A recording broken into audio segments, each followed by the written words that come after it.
justru yang kita bahas ini kan soal otentik ijazahnya dari teman-teman kan itu yang jadi polemik inilah gitu kan gitu. Jadi sah-sah aja. Jadi ketika yang satu tadi dari teman-teman atau yang pro dengan Mas Freddy kan gitu kan, kemudian mengatakan hal-hal yang tentu saja subjektivitas mereka lah gitu kan, dan juga mereka menyatakan kesaksiannya, itu menurut saya sah-sah dan bagus untuk membuat semuanya jadi terang. Saya setuju itu memang. Jadi memang hal-hal tadi yang memang kalau menunjukkan ke titik terang, kemudian ini cepat selesai, saya setuju.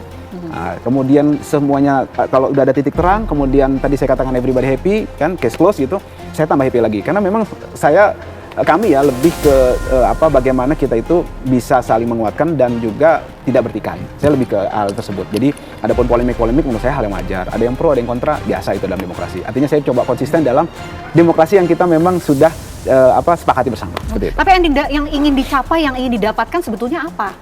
Kalau dari teman-teman, ini saya kan tim kuasa hukumnya ya, mereka hanya menginginkan kejelasan, kepastian yang benar, karena ini ketika publik mengetahui hal tersebut, maka menjadi suatu hal yang menurut saya menjadi jawaban atas beberapa isu dan informasi yang selama ini bikin gaduh. Itu aja sebenarnya, sesederhana itu. Gitu. Jadi bukan mau dapat apa. Kan saya katakan tadi, teman-teman ini juga klien-klien kami ini bukan orang yang pengangguran, yang nggak ada kerjaan ngurusin individu-individu gitu, tapi karena ini sosok presiden, sosok pejabat gitu, yang menurut kami perlu untuk diperjelas ketika ada isu-isu gitu loh. Itu aja, simpel aja. Jadi bukan kita mau apalagi tadi menghina, enggak. Saya rasa enggak. Endingnya kejelasan dan juga kepastian, Mas Freddy. Itu. Ya, kembali lagi seperti yang saya sampaikan di awal tadi. Jadi ini upaya terakhir.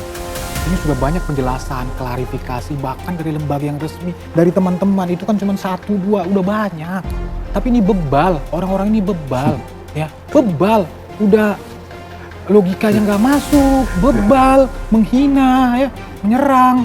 Jadi makanya Pak Jokowi melakukan laporan. Sekarang Pak Jokowi udah melakukan upaya hukum. Jadi saya tambahkan tadi dari Bro Aris ini. Benar, jadi di dalam pidana itu, khususnya kalau udah sidang ya, itu kan nanti terbuka. Kebenaran material yang dicari, pembuktiannya itu pembuktian material. Jadi kebenaran material itu maksudnya hakim ya bersama-sama dengan jaksa, nanti pengacara kalau jadi terdakwa itu akan mencari bukti-bukti, mencari kebenaran yang hakiki, yang sebenarnya kan bisa di situ untuk mencari kebenaran, bisa men-challenge, ditampilkan di publik nanti siaran langsung. Nah jadi nanti kan pada saat pembuktian itu kan disita misalnya ini oleh dari polisi, dari penyidik ke jaksa. Nah ini kan akan ditampilkan di situ, selain pengacara, terdakwa, hakim bisa melihat, mungkin nanti kalau langsung bisa juga disorot. Kan begitu. Jadi sudahlah, ini sudah melalui proses hukum. Akan sampai pada titik di persidangan. Kita bersama-sama masyarakat Indonesia sama-sama menyaksikan nanti siapa yang salah, siapa yang benar di sini. Itu saja, kita tunggu aja proses ini berjalan. Apapun yang dilakukan, kalau tidak dijawab secara hukum, ini tidak akan selesai polemik ini. Nanti apapun yang tadi ngomongnya nanti beda lagi. Loh sampai sekarang tadi malam saya masih ini kok dengan yang dilaporkan itu masih omongannya masih begitu, terus kita mau berharap apa sama orang-orang seperti itu? Gitu loh. Kalau tidak kepastian hukum yang menjawab ini, nanti beda lagi omongan ini. Beda lagi, restoratif justice atau damai. Nanti bisa dibangun lagi narasi-narasi. Memang itu pekerjaannya, kan bisa dilihat sejarahnya. Gitu loh. Jadi sudahlah. Ini akan dijawab oleh putusan hukum, putusan pengadilan. Kita tunggu saja itu. Proses ini berjalan, kita biarkan saja. Opsi restoratif justice sudah nggak ada nih Bang. Jadi gini, saya bingung nih sebenarnya. Bang Freddy ini ada di pihak Projo yang mendukung Pak Jokowi untuk tidak menjalani proses hukum, atau kita nih, atau teman-teman tadi Dr. Tifa dan Roy Suryo CS ya, dan kawan-kawan. Karena yang dikatakan tadi kita proses hukum nanti akan terlihat lah ijazahnya ini seperti apa. Ini kan berarti bukan yang bilang siapa yang benar, siapa yang salah. Iya, kan tadi kan bahasanya kan kita bisa di-shoot, dilihat ijazahnya. Oke, kalau objeknya ijazahnya, maka yang harus diproses hukum tentu saja yang pertama adalah laporan teman-teman di TPUA yang menuduh 263, 264 terkait dengan ijazah Pak Jokowi. Kan objeknya ijazah. Makanya saya bingung, saya tadi waktu duduk, ini Mas Freddy ada di pihak Pak Jokowi yang membela itu atau apa? Karena dia katakan tadi kan nanti di persidangan kelihatan ijazahnya itu asli atau palsu. Berarti objeknya 263 dong, 264. Koreksi kalau saya salah. Nah, tapi kalau objeknya adalah laporan Polda Metro Jaya, itu adalah penghinaan tadi, penghasutan, menyerang kehormatan. Ya berarti yang dibuktikan itu bukan ijazahnya, tapi apa sih serangan kehormatannya itu? Gitu loh. Jadi saya mau luruskan, saya tadi bertanya-tanya makanya, ini kok malah pengen supaya ini proses hukum terdakwanya Pak Jokowi nanti kalau begitu ceritanya gitu loh. Mas saya jadi bingung gitu. Maksudnya kayaknya ada yang miss di sini. Makanya saya dikit urusan itu dulu. Jadi kalau misalnya sekali lagi, kalau misalnya yang mau dibawa ke persidangan adalah ijazah ini kemudian dibuktikan, maka terdakwanya Pak Joko Widodo. Apa Pak Freddy mau itu? Kan enggak kan? Nah maksud saya ini kayaknya ada yang miss gitu. Itu kan Mas Ajis yang menyatakan itu. Bukan, itu argumennya begitu. Iya, biar saya jelaskan. Jadi bukan tidak bisa juga di dalam proses penyidikan di perkara Polda, ijazah itu menjadi barang bukti.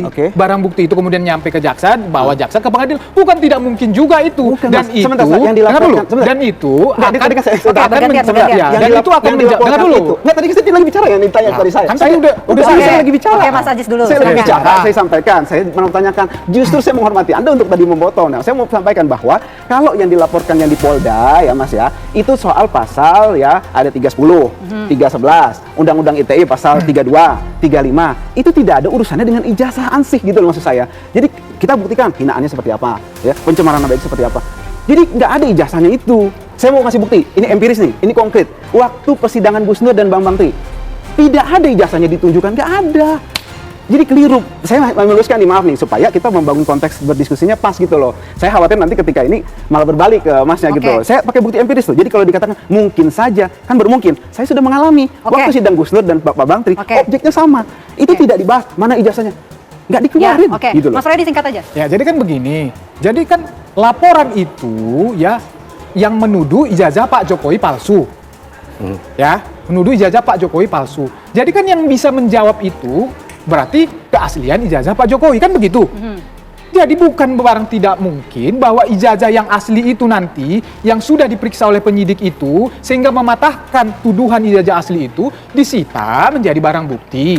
Kalau sudah disita menjadi barang bukti, otomatis itu akan dibawa ke persidangan. Kalau sudah dibawa ke persidangan, supaya publik bisa melihat semuanya, itu nanti di dalam proses itu, ya kan jaksa atau pihak terdakwa juga bisa meminta itu diperlihatkan, hakim juga bisa melakukan itu. Itu yang mau saya sampaikan sehingga kepuasan publik, pertanyaan publik akan terjawab. Itu yang mau saya jelaskan. Biarlah proses hukum itu yang menjelaskan menjawab itu. Begitu, bukan tidak mungkin ijazah itu sampai ke persidangan. Itu maksud saya. Karena kan yang diributkan kenapa tidak ditunjukkan saja. Itu yang mau saya jawab. Biarlah proses persidangan yang menjawab itu. Bang Haris, tadi kan ada dua kalau lihat tadi dari diskusi, kalau bukti-buktinya sekarang ya, bukti-buktinya itu lebih mengarah kepada laporan Pak Jokowi yang diproses. Kenapa saya mengatakan begitu? Pertama, pihak otoritas dalam hal ini UGM sudah mengatakan itu asli. Itu bukti yang bukti yang cukup fundamental karena UGM ini yang punya otoritas untuk menyatakan itu. Yang kedua, ada bukti-bukti soal tadi misalnya foto wisuda atau teman itu saksi. Bukti saksi itu buat saya derajat kedua karena saksi kan bisa ngomong A bisa ngomong B. Tapi kalau bukti otorisasi itu bukti yang susah dibantah kecuali dibuktikan UGM bersekongkol, kecuali. Itu yang pertama. Jadi kalau pertanyaannya mana kira-kira prediksi saya yang lebih gampang diproses? Ya laporan yang di Polda. Nah, yang kedua saya mau menanggapi tadi seru dia. Ini perdebatannya tadi seru ya tentang mana apakah jangan-jangan Pak Jokowi nanti bisa jadi terdakwa ya atau nanti yang laporan Pak Jokowi itu terhadap kliennya Mas Aziz. Jadi dua-duanya itu sangat punya kemungkinan ya ijazahnya itu dihadirkan. Kenapa? Pertama, konstruksi pasal tentang pencemaran nama baik dan fitnah. Fitnah itu apa sih? Fitnah itu menuduh orang ya melakukan tindak pidana. Ya, ngasih tahu orang itu orang memalsukan ijazah. Nah, dalam hal untuk mematahkan tuduhan itu ya pasti mengatakan saya nggak melakukan tindak pidana kok. Kamu nuduh saya ijazah palsu, ini ijazah saya asli. Ini bukti-buktinya. Jadi mungkin di laporan Mas Aziz, di laporan teman-temannya Mas Aziz, ya mungkin juga karena itu langsung 263, 264 tadi. Jadi kalau pertanyaannya ijazah ini bisa dihadirkan di perkara yang mana, dua-duanya bisa. Yang terakhir, kalau lihat perdebatan seru gini, restoratif justice kayaknya makin sulit ya, makin jauh. Dan yang paling penting lagi, kalau restoratif justice, siapa yang maafin siapa?